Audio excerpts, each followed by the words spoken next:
Hello and welcome back to Night Call. Now, previously, we determined who we thought was the suspect out of these five, and we basically talked to Set, and he didn't completely save. So what I did is I went back into this, and I just decided instead of thinking this was my final choice, this guy, and then say no wait, and then this guy, something else happened. I want to see if it happens again. So I'm overcome with a desire to sleep. We're just going to end the night. I want to see if it happens again.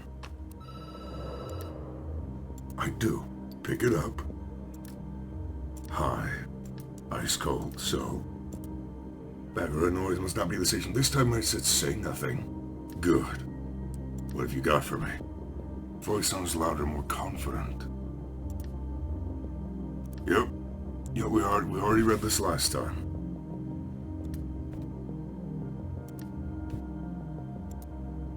I want to see if it does the same thing. So this time, instead of going, this is my final choice, and then saying, no, wait, and then this guy, I just did this. Explain your choice. Evidence, she listens without saying a word. Stop talking to catch your breath. Okay. I'll buy it. Seems like a solid choice. I can fish around for a bit to vet your information. She pauses. You can almost hear her nodding. Call you good night. Try to get some sleep. Oh, she's gonna hang up. Yep. Might be your last night of freedom. She snickers and hangs up.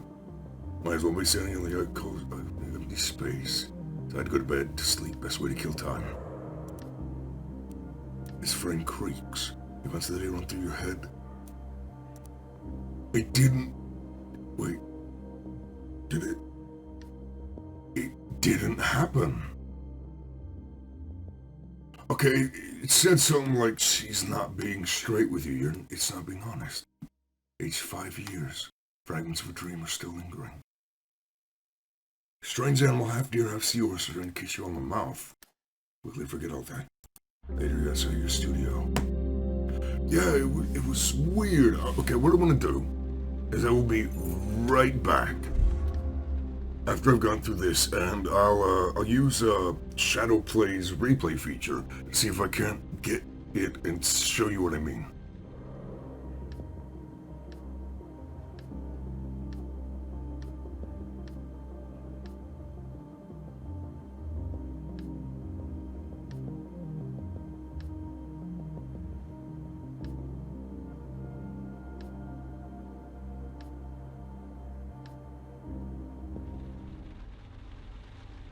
And now with that under your belt, that information, that's what I saw. It's like, what the fuck? So, yeah. I don't know if I even can get these people in my cab. If I can, I will, but... Is this the... Sure, no, it doesn't look like...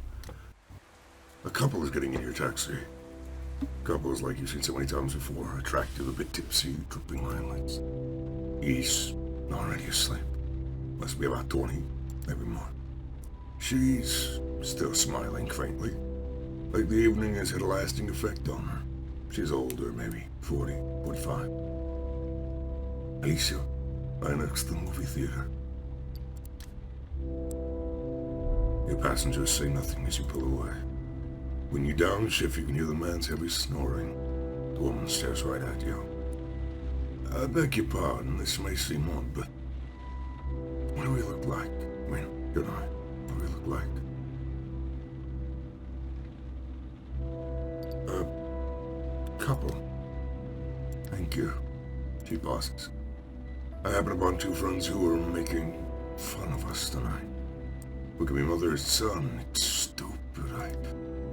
She hesitates and forget it. Let's drop it. Sorry to have bothered you with that.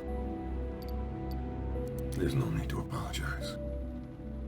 It's very kind of you. I don't think I've ever met a taxi driver who was so understanding before. You drive in silence. Having years go by one after another. Cars appear, disappear. Everyone is asleep at this time. Everyone but you and your passenger who is still staring at the back of your neck. Beautiful. Really beautiful. Just your time.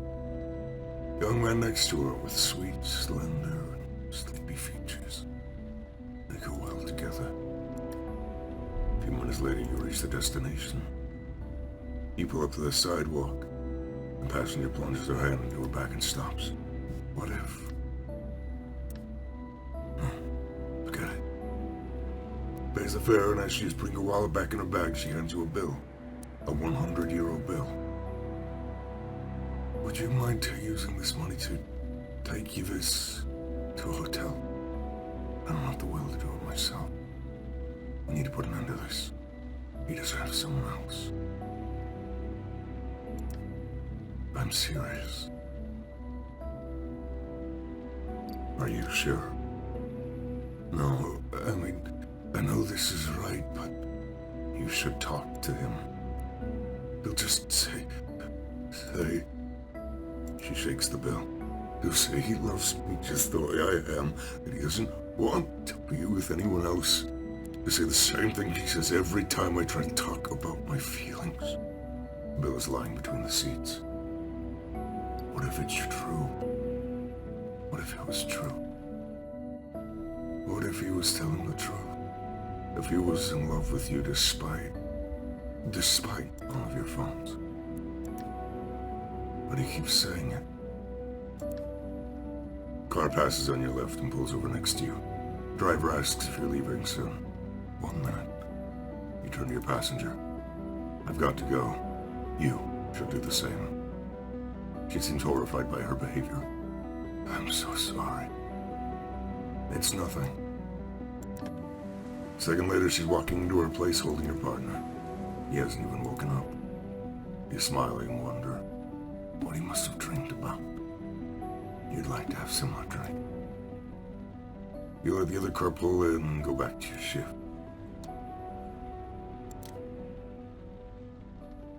I feel better having not taken the money. I can imagine on a harder playthrough you might have to do so. Because of the money, even though, as usual, the detective, your suspect, has a tired look about him, and not just because it is early. His voice drags, the usual place. You start driving. Seems to have his mind elsewhere, not entirely awake, stubble on his chin. You scan his skins, his movement, his attitude, his cold as shit this morning. You're not. You have more people or not as many when it's cold out like this? Folks tend to stay home when it's too cold. There might be more of them, but they make shorter trips. Makes sense. Drive in silence for a second, the road goes by. No one look in your side mirrors too often. You haven't seen a trace of the cops yet. Lucette told you not to worry, but... You know, it's funny. Just this morning I was thinking about an old case. One of my first cases, actually. It was just after the Mesrine case. You know what Mesrine is, don't you? Or am I really that old? Since the right time to get him to talk. Rings a bell. Jacques Mesrine. Breaking and entering, kidnapping, armed robbery. Killed 2 cops in Canada, tortured a journalist. A far-right one, but still. Then in 1979, after being on the run for a year and a half, the cops catch him and kill him.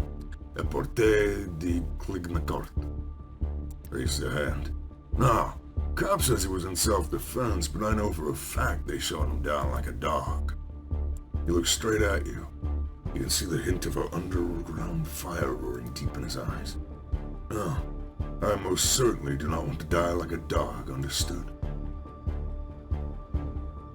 He catches his breath and is clearly shaken. He ever so slowly reaches into a pocket and pulls out a weapon. Where did Bousset ask you to take me?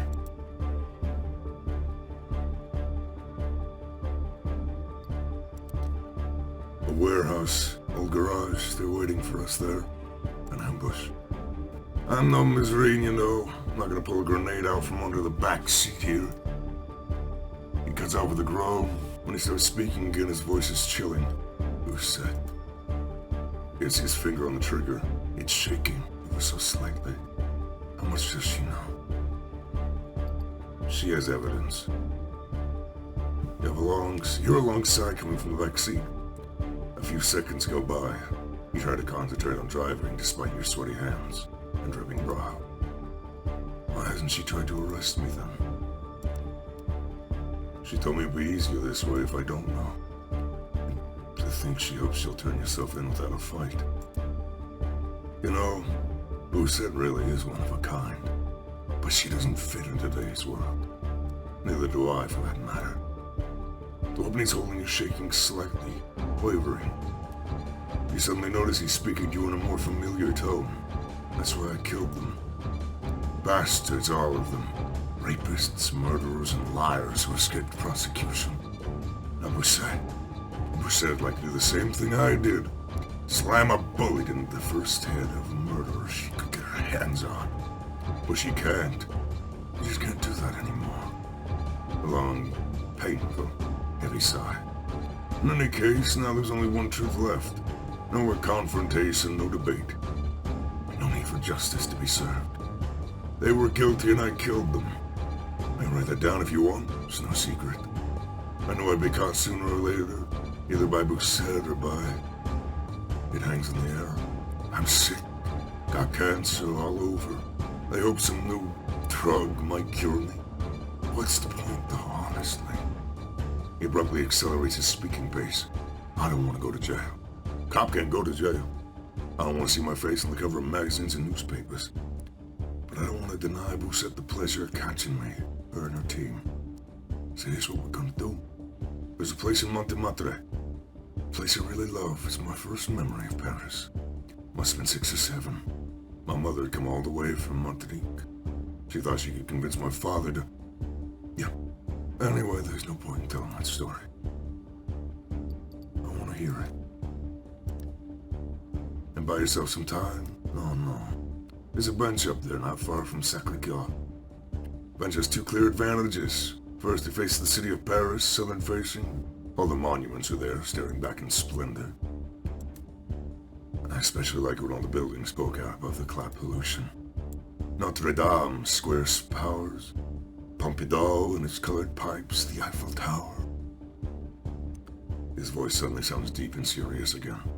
The second advantage sitting on this bench is that you can turn your back to Sacré-Cœur, an ugly building, that only built to rub the church the right way.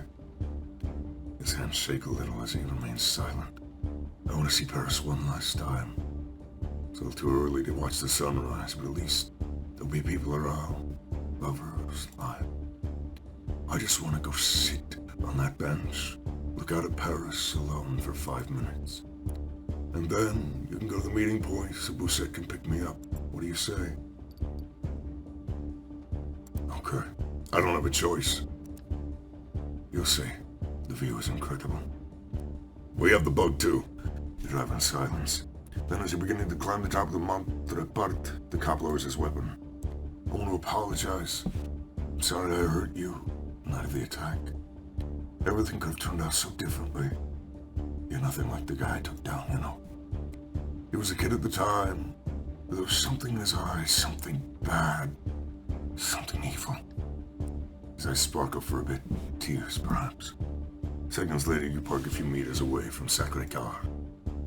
And just right over there. I just need 5 minutes. 5 minutes and we'll go, got it?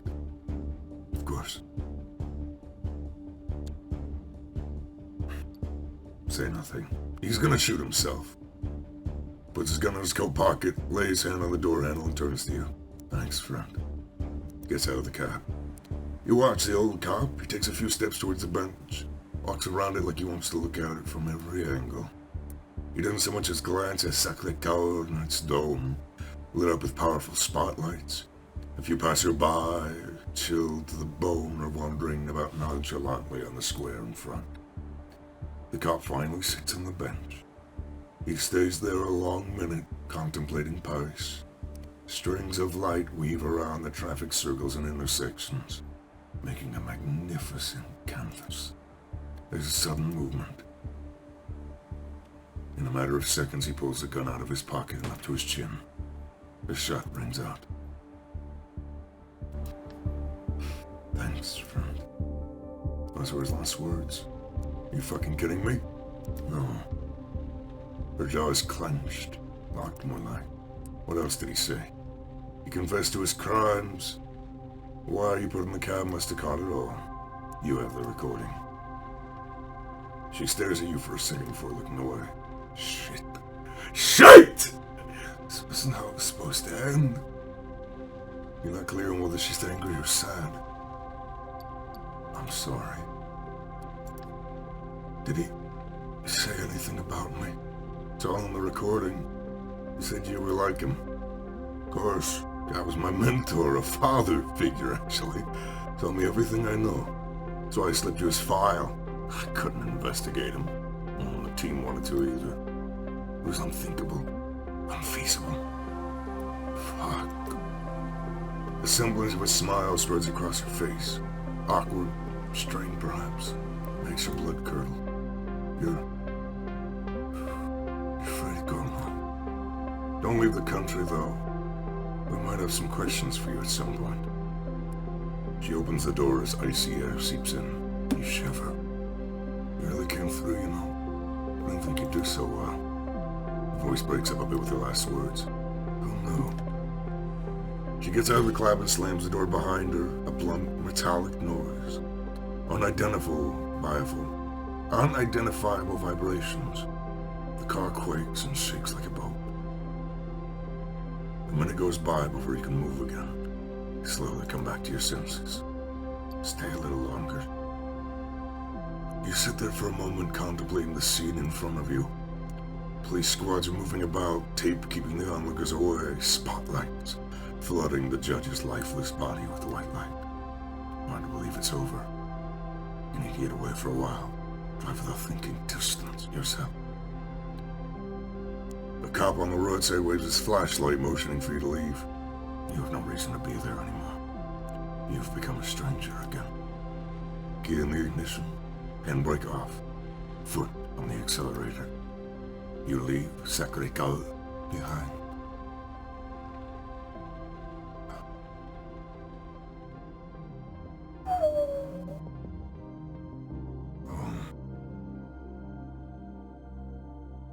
Wow.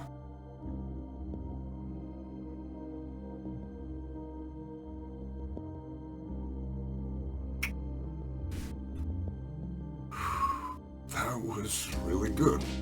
I haven't done the other cases, obviously, but that was really good. I really enjoyed that.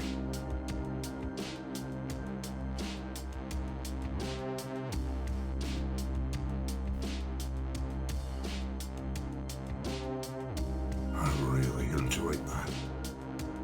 Seriously. It pulls at your heartstrings. It really does.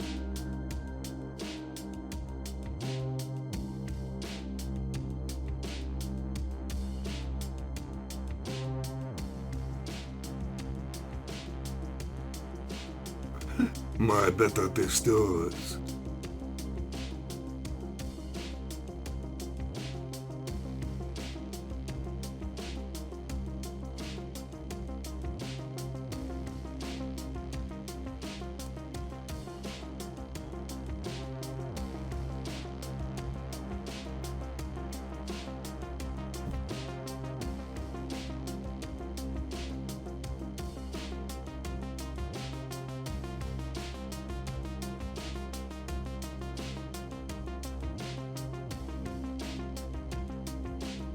Tú la plus grande de todos les detectives, a toi les cours de toast, a toi les j'espère tout au moins se très. The sun is about to come up. You drove all night long with your window open and the radio tuned to that phantom frequency. The electric static kept you awake. You're so tired, your chest is tight. Your eyes are heavy, but you can't stop. Not now. You're gonna run out of gas soon. The light went on about 20 kilometers back, somewhere in Normandy. Maybe you run to that cat you gave a ride to one night. You smile and relax at the thought.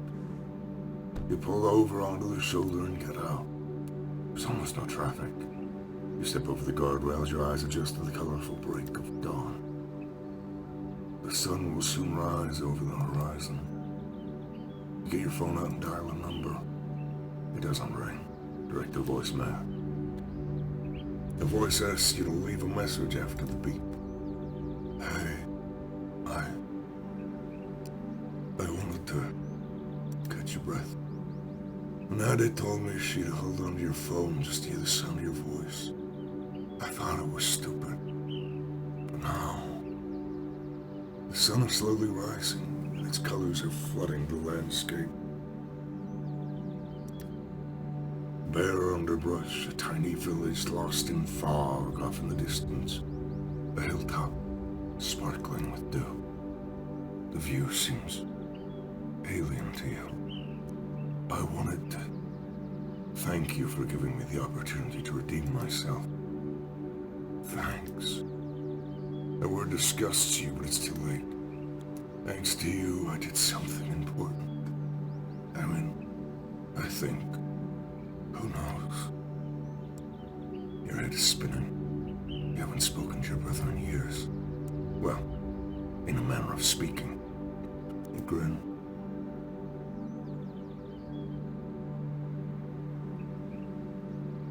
Your kids are good. Later. Phone feels heavy in your hand. But you do know. There's a broken fence in front of you leading to a small footpath into the woods. Behind you is the highway leading to the sea. Disappear. You start walking. With quick hands, almost mechanically, you toss your phone to your left and your car keys to the right. With each step you take, you feel freer, lighter. Just a few more steps, and you'll disappear into the woods. The trees slowly part like they're letting you through. There's gotta be something for you. Out there.